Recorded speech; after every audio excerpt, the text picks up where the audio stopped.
To put radicals in simplified form, there are three conditions that you must satisfy. So reading this, a radical expression is in simplified form if, number one, none of the factors of the radicand can be written as powers greater than or equal to the index. Basically, this amounts to pulling as much out of the radical sign as possible.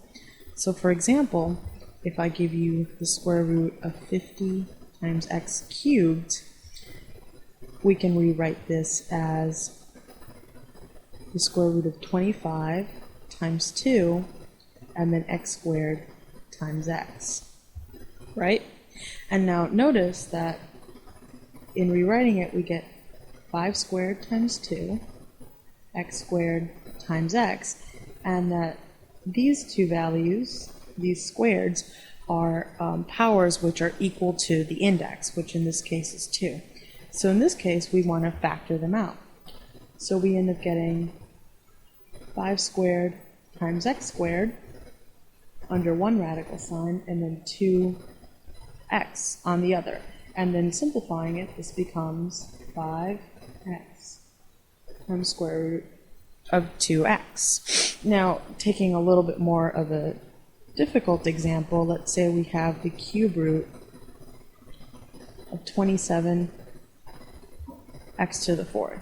Now, we can rewrite this. 27 is 3 cubed, and then we could write x to the fourth as x cubed times x.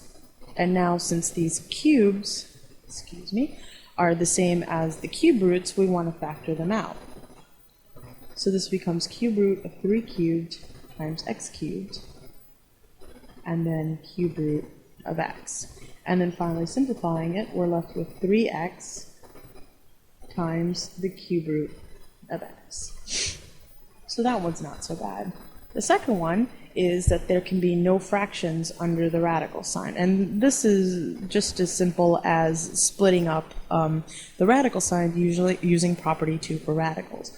So, for example, if we have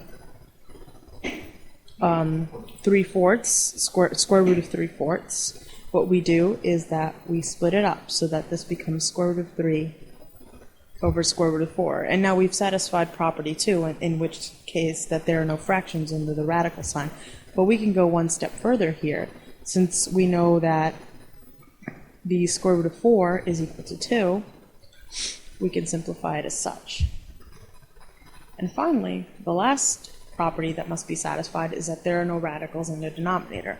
Now, in the example above, it was pretty easy to get rid of the radicals since it was a perfect square. So the example above is actually completely satisfied all three rules. But let's say we have something a little bit more difficult. Say I actually give you square root of 2 over square root of 3. Now, 3 is not a perfect square, so in this case we have to do something called rationalizing the denominator. Now, in rationalizing the denominator, we want to multiply the denominator by something that's going to make the denominator turn into a rational number. And I want you to know that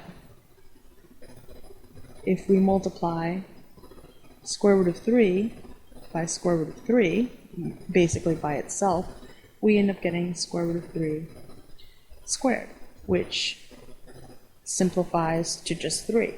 So if we multiply the top and the bottom of this expression by square root of 3, in the bottom we should get a rational number.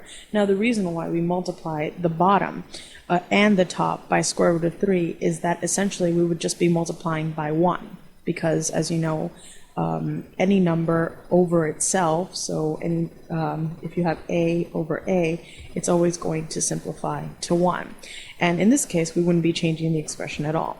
So now combining these, we end up getting square root of 2 times 3 on the top, and then the square root of 3 squared on the bottom, and then finally we would end up getting square root of 6 on the top, and then, as we decided, 3 on the bottom. So this is how to simplify radical expressions.